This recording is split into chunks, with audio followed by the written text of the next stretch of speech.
Oi, gente, tudo bom?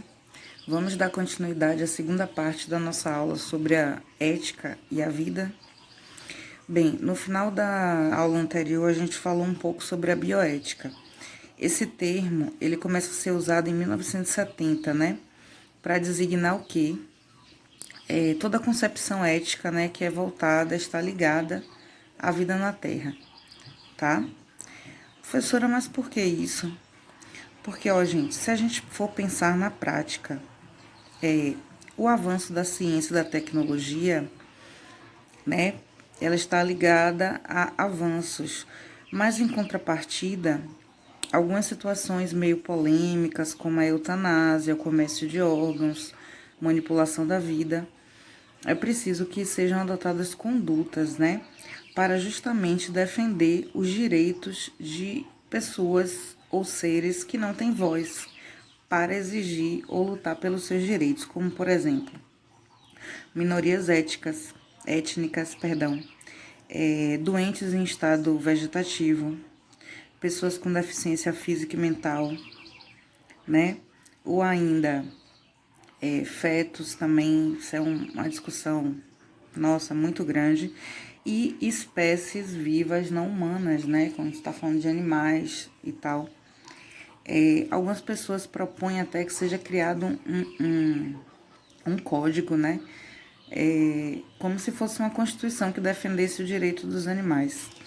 Mas, de fato, a gente precisa conversar sobre isso, né?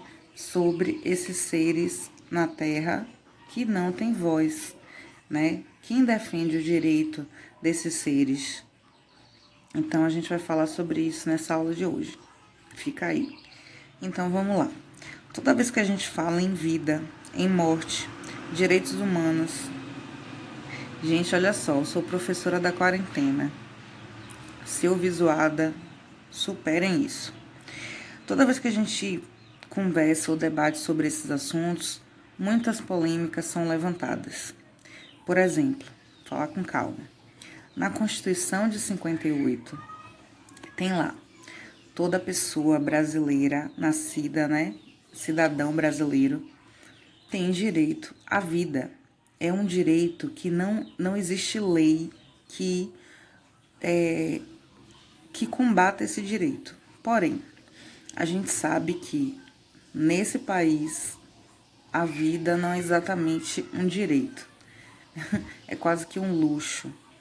Apesar de no Brasil a gente não ter aqui, né, a pena de morte, a gente sabe que isso acontece diariamente, principalmente nas periferias, né? Que na verdade a instituição polícia decide quem vai viver, quem vai morrer. Portanto, já temos aí uma discussão, né, recheada de polêmica. Quando a gente fala em direitos humanos, será que esse direito vale para todos os humanos ou só para aqueles que você considera humano? Outra questão também. Por exemplo, eu vejo muita gente defender a morte das pessoas que cometem crime. Mas exatamente para que tipo de crime? Porque em contrapartida, essas mesmas pessoas defendem crimes, outros tipos de crime, ou até passam o pano para situações que são tão criminosas ou talvez mais. Então, o que acontece? Acontece que os nossos valores do brasileiro, estão muito embasados em situações de racismo, classismo, né? E isso termina afetando esse diálogo, essa conversa sobre direitos humanos. Portanto, quando a pessoa defende, por exemplo, a morte de bandido, com certeza ela está pensando no bandido preto, periférico, pobre. Ela não está pensando no tio dela que comete crime, que bebe e vai dirigir e matar os outros, e nem no primo que abusou de alguém. Ela está pensando no bandido da periferia. Por isso a necessidade dessa discussão sobre a ética, né, ligada a pessoas que não têm voz, ou a seres humanos, ou a seres não humanos, que não têm a voz para defender os seus direitos. Pronto, agora eu quero falar um pouquinho com vocês sobre a eutanásia. Eu não sei se vocês já ouviram falar sobre isso. Bem, o que é a eutanásia? Eutanásia é quando uma equipe médica, após constatar que uma pessoa não tem condição de viver, né, de forma independente. Por exemplo, quando a pessoa tem a falência cerebral, né, quando há uma morte cerebral e ali só bate o coração, ela não tem condição de vida mais. O coração está batendo, existe uma vida ali, porém, essa pessoa não tem condição mais de exercer suas capacidades humanas. Então, essa equipe médica após constatar isso, desliga os aparelhos. E isso também é um assunto muito polêmico, né? No Brasil, inclusive, é necessário que se entre com um pedido, com um processo judicial para que seja feita a eutanásia. E alguns países é proibida a eutanásia, tá? Alguns estados dos Estados Unidos proíbem a eutanásia, por exemplo, e alguns países da Europa também. Eles acreditam que não, que se existe ali um coração batendo, existe vida. Porém, gente, se a gente for se aprofundar nesse sentido, né, a própria ciência desmistifica, né, o fato de que ali há uma vida, né, capaz de exercer suas faculdades humanas. Bem, a gente não está aqui para dizer que é certo ou que é errado. Isso é apenas uma discussão filosófica, tá? Sobre a relação entre a ética e a vida, tá? Sabendo que não existe uma verdade absoluta e que tudo isso vem sendo debatido durante anos e ainda não se chegou também a uma conclusão, né? Uma decisão. Outro assunto muito polêmico é o aborto, né? Esse com certeza vocês já ouviram falar. O tempo todo está nas redes sociais, na mídia, né? Nos protestos. Em alguns países, gente, o aborto ele é legal. Em outros ele é crime. No Brasil, o aborto ele é legal, ou seja, ele não é crime apenas em algumas situações, como por exemplo, hoje, né, no Brasil. Em caso de estupro, o aborto é legal em caso de fetos anacéfalos, que significa que são fetos que não têm o cérebro.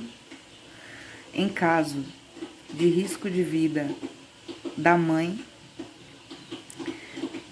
Se eu não me engano, são nesses 3 casos que o aborto é legal. Porém, existe uma bancada no Congresso muito conservadora, que é a bancada religiosa, que defende que o aborto tenha que ser criminalizado até nessas situações. Alguns países que, na minha opinião pessoal, eu considero muito mais avançados, o aborto é legal para qualquer situação em que a mulher não queira ter um filho. Por quê? Porque eles consideram que a mulher tem que ter direito sobre a sua concepção e não ser obrigada. Ou seja, o corpo da mulher não seria um ambiente, uma propriedade do Estado, e sim a sua própria propriedade. Aqui no Brasil, a gente, em vez de avançar, a gente está andando muito para trás com relação a isso, né? Com essa bancada querendo criminalizar o aborto até para situações de estupro, como aconteceu recentemente com a criança de 12 anos que interrompeu uma gravidez, vocês devem ter acompanhado nas redes sociais, e aquela bancada evangélica maravilhosa, para não dizer o contrário, foi para a frente do hospital para protestar, achando que ali matava-se uma vida.